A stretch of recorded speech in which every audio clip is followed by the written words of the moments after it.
The mahogany walls of my father's study seemed to close in as he signed the final document with a flourish. The scratching of his Mont Blanc pen against paper felt like nails on a chalkboard.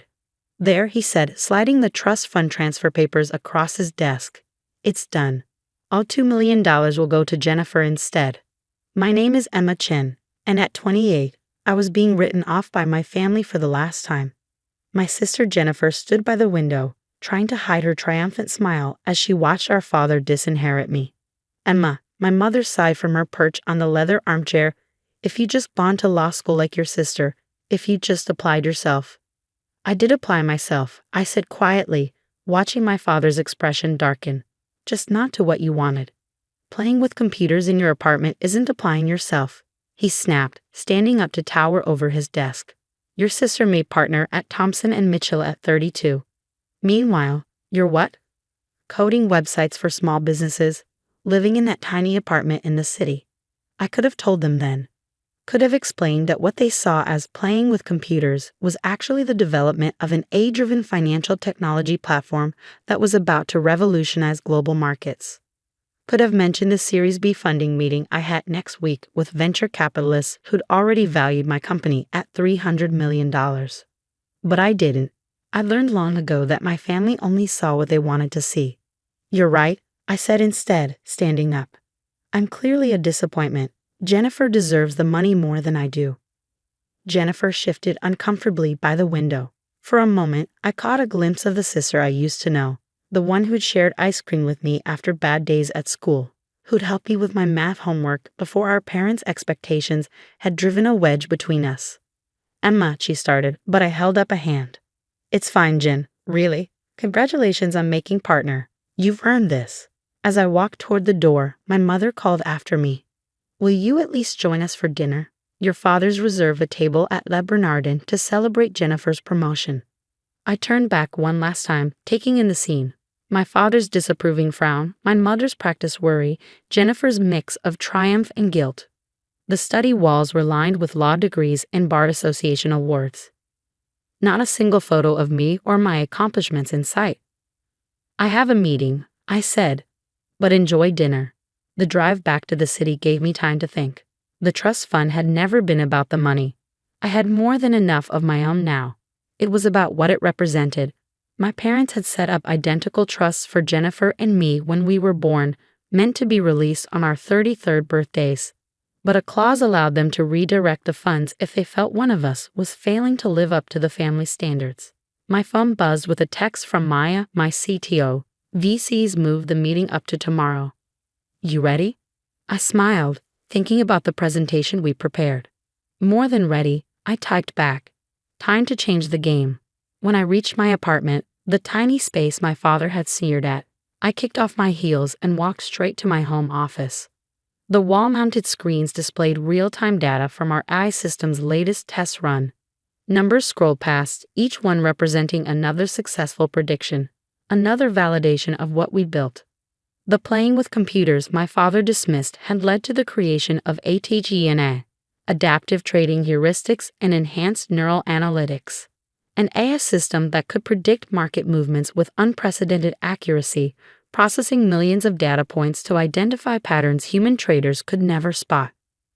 My phone buzzed again. This time it was Jennifer. I'm sorry about Dad, her text read. You know how he gets. The trust fund doesn't matter anyway, right? You're doing fine with your computer stuff.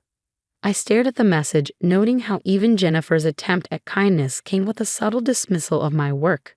Thanks, Jen, I replied. Enjoy dinner.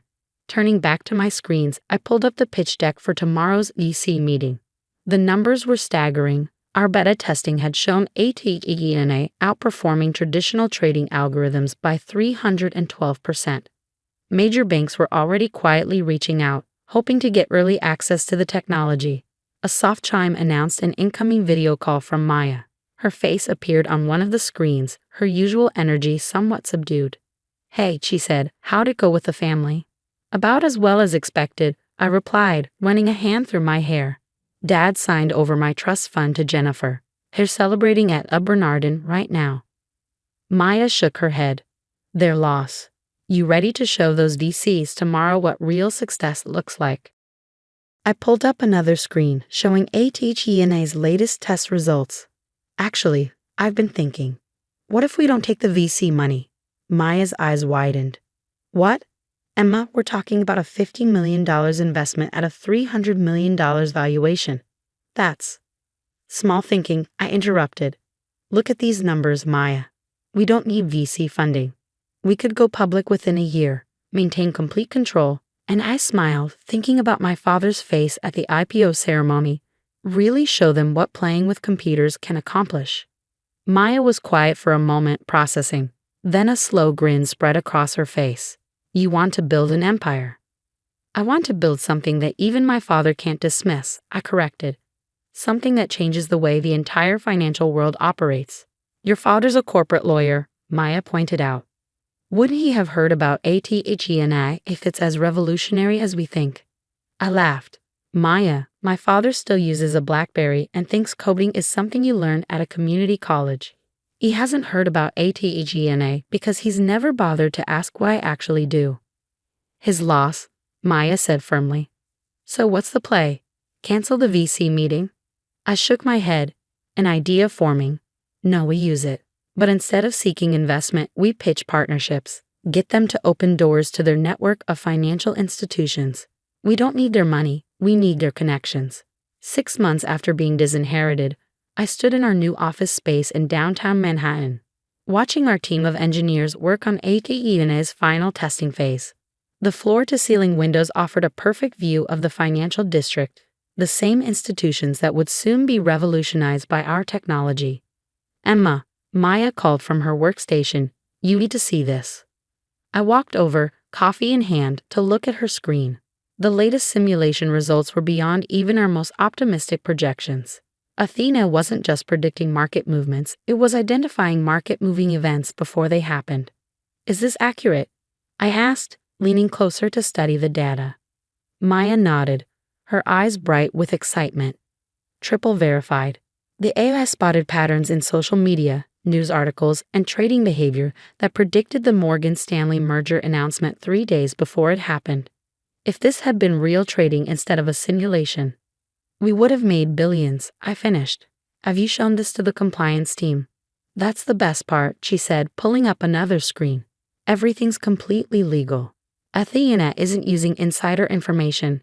It's just better at connecting publicly available data points than any human could ever be. My phone buzzed. A text from Jennifer. Hey sis, haven't heard from you in months. Parents are worried. Dad says your phone number at the apartment is disconnected. I smiled slightly. Of course it was disconnected. We'd moved the entire operation to a $40 million office space 6 blocks from Wall Street, but my family still thought I was playing with computers in my tiny apartment. I'm fine, I texted back. Just busy with work. Another buzz. This time from our head of legal, David. SEC meeting confirmed for next week. They're interested in the compliance protocols. That was an understatement. When word had gotten out that we were developing something revolutionary in the fintech space, the SEC had practically begged for a meeting. They wanted to understand our technology before it hit the market. Smart of them, really. Ms. Chen. Our receptionist's voice came through the intercom. There's a Mr. Thompson here to see you. He says he's from Thompson and Mitchell.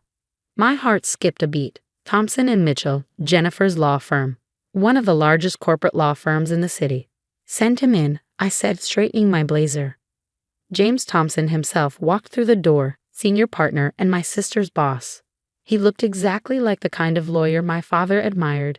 Silver-haired, perfectly tailored suit, exuding old money confidence. Ms. Chen, he said, extending his hand. Thank you for seeing me without an appointment. I hope to forgive the intrusion. But when we heard rumors about what you're developing here. You heard rumors? I asked, gesturing for him to sit. From whom? He smiled diplomatically. Let's just say certain financial institutions are very interested in your technology. They're our clients and they asked us to explore potential relationships. Does my sister know you're here? His smile faltered slightly. Jennifer? No, this meeting is strictly confidential. Though I must admit, I was surprised to learn you were her sister. She's never mentioned that she has a sister who plays with computers. I finished for him. I imagine she hasn't mentioned me much at all. Maya appeared in the doorway, tablet in hand. Emma, sorry to interrupt, but the Goldman Sachs team is here for their demo. Thompson's eyebrows shot up at the mention of Goldman Sachs. I could almost see him recalculating my worth in his head. Mr. Thompson, I said, standing, I apologize, but I have another meeting. If you'd like to discuss potential relationships, you can contact our legal team to schedule something. Of course, he said, rising quickly. But Ms. Chen, whatever Goldman is offering, we can match it. Thompson and Mitchell represents half the major financial institutions in the city. I walked into the door, feeling a strange satisfaction. It's not about the money, Mr. Thompson. It's about changing the game entirely. I'm sure you understand. After you left, Maya gave me a knowing look. You enjoyed that, didn't you? Maybe a little, I admitted. How long until he tells Jennifer about our little operation here? Given that your sister's firm represents billions in financial interests, I'd say about 5 minutes. Sure enough, my phone buzzed again. Emma, why didn't you tell me? Jim Thompson just came back from your office looking like he'd seen a ghost. What exactly are you working on? I put my phone away without responding. There would be time for family revelations later. Right now, we had a demonstration to prepare for. The Goldman Sachs team was already waiting in our conference room. 5 executives in expensive suits, trying not to look too eager. Their presence here was a coup. Getting Goldman as an early partner would open every door in the financial world. Ladies and gentlemen, I began, standing at the head of the table. What you're about to see will fundamentally change how the markets operate. But first, I need you all to sign these NDAs. The morning of our IPO, I stood in front of my mirror adjusting my suit. Chanel, not that my parents would recognize the difference. The Wall Street Journal sat on my desk, our company's impending public offering splashed across the front page. ATE and AI set to launch biggest tech IPO of the year. Expected valuation, $800 million. My phone had been buzzing nonstop for days. First Jennifer, then my mother. Finally, even my father had tried to reach out. I'd let their messages pile up, unanswered. They'd all be at the ceremony today anyway. The invitations had gone out weeks ago. Ready for this? Maya asked, appearing in my office doorway. She traded her usual tech company casual wear for a sharp business suit. Born ready, I replied, picking up my presentation folder. How's ATE&A performing this morning? Like a dream. The latest analysis shows her predicting market movements with 99.7% accuracy. The trading floor is buzzing. Everyone knows this is going to change everything. We made our way to the stock exchange where crowds had already gathered. Financial reporters lined the entrance, cameras flashing as we approached. I caught snippets of their commentary. Youngest female CEO to take a company public. Revolutionary AI trading technology. Already has contracts with major financial institutions. Inside, the exchange was electric with anticipation. Our team had gathered near the podium, along with representatives from every major bank and financial institution in the city. And there, in the front row, sat my family.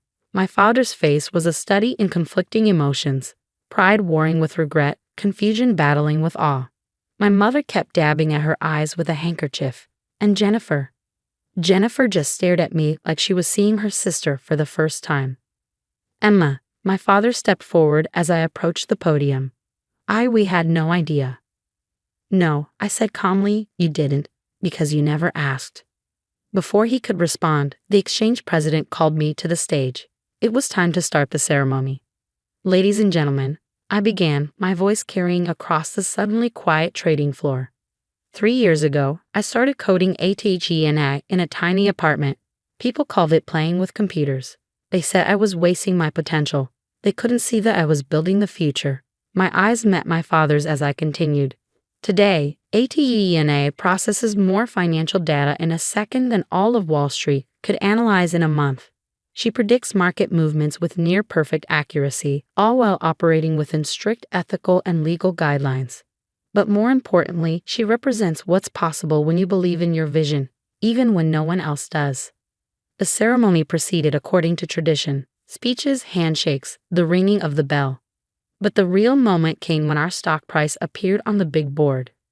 The room erupted in cheers as the numbers soared past our projected opening. By lunch, my personal stake in the company was worth over $300 million, more than 100 times the trust fund my father had signed away. After the ceremony, my family approached hesitantly. Jennifer spoke first. "Emma, I'm so sorry," she said, her lawyer's composure cracking. "All this time, when you tried to tell us about your work." "Save it," I said, but not unkindly. "You all saw what you wanted to see." My father cleared his throat. "Princess, about the trust fund." "Keep it," I interrupted. "Jennifer earned it, just like I earned this. Sometimes the best thing someone can do for you is believe you'll fail. It makes success that much sweeter." "But we're family," my mother protested. "We should have supported you." I looked around at my real family, Maya and our team, the people who believed in the vision when it was just lines of code in a tiny apartment. "You're right, we are family," I said. "Which is why you're all invited to dinner tonight. I've reserved the private room at Le Bernardin. I hear it's a good place to celebrate success." My father's face reddened at the reference to that dinner 6 months ago, but he managed a small smile. "We'd be honored." Later that evening, as my family marveled at our company's technology and success over expensive wine, I thought about the long road that had led here, the nights coding while they thought I was wasting time, the meetings they dismissed as playing with computers, the victory they tried to give to someone else. My phone buzzed, a message from Maya. "Stock closed at double our projected value. You're officially a billionaire." I smiled, watching my father try to explain to his country club friends how his disappointing daughter had built an empire right under his nose. Success, I'd learned, wasn't about proving them wrong. It was about proving myself right. "Emma," Jennifer said, pulling me aside, "I need to tell you something. After Jim Thompson came back from your office that day, I looked up everything I could find about ATG&A. I started buying stock in every company that showed interest in your technology. I believed in you, even if I didn't show it." I raised an eyebrow. "Did you make money?" She grinned. "Enough to pay back that trust fund 10 times over." "Good," I said, "because I'm going to need a lawyer I can trust for our next expansion phase. Someone who understands both technology and family." Her eyes widened. "Are you offering me a job?" "I'm offering you a chance to be part of something bigger than both of us. What do you say, sis? Ready to play with computers?" The next morning, as I walked into our office building, now officially the ATG&A Tower, I passed a young intern working on code in the lobby during her break. She reminded me of myself, back when everyone thought I was wasting time with computers. "Keep at it," I told her. "Sometimes the biggest success stories start in the smallest apartments." She looked up, recognition dawning in her eyes. "Ms. Chen, I read about how you built ATG&A. My parents think I'm crazy for choosing programming over law school. But you have a vision," I finished for her. "Hold on to that. And remember, the people who underestimate you today will be reading about you tomorrow." As I rode the elevator to my office, I thought about legacy. Not the kind my father had tried to force on me, but the kind you build yourself, one line of code at a time. Athena wasn't just changing the financial world, she was proving that success doesn't always look like people expect it to. And sometimes, the best inheritance isn't the one you're given, it's the one you create for yourself.